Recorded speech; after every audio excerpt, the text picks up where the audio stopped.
Hello everyone and welcome. In this video we're going to look at getting ChromeOS Flex on a device that has a storage issue. Now this one is the Latitude 3301 and it actually is not on the certified list, so keep that in mind.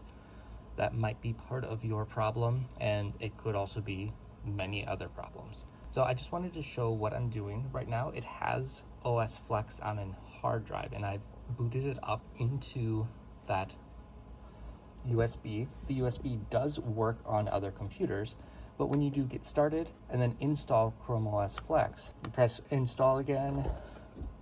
Yes, it's going to install and delete the entire hard drive. That's fine. And it has this issue. Couldn't be installed, couldn't find a valid destination, and has these different ones where you can try the different steps. And here it should be working. The storage device is bigger, it works, all that. You can see the logs as well if you want. Found a disk and then no other ones, and it couldn't be found.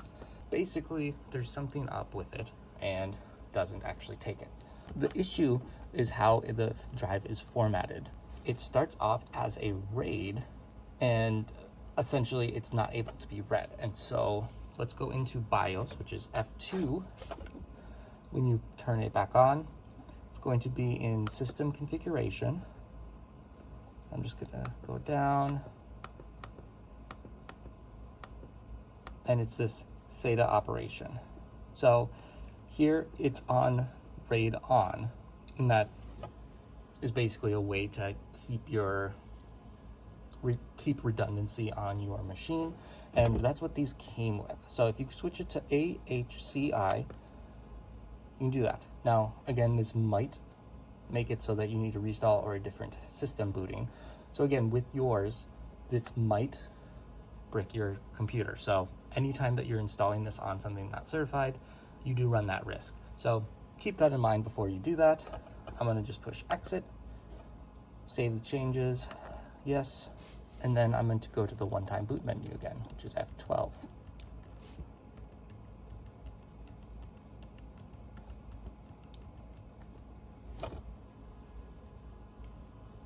Now here, selecting the SanDisk, which is my ChromeOS Flex.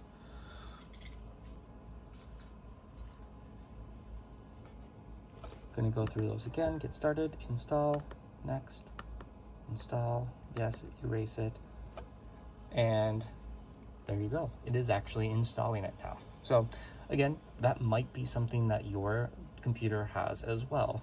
If you notice that, keep that in mind. Again, always keep a backup of whatever you're doing.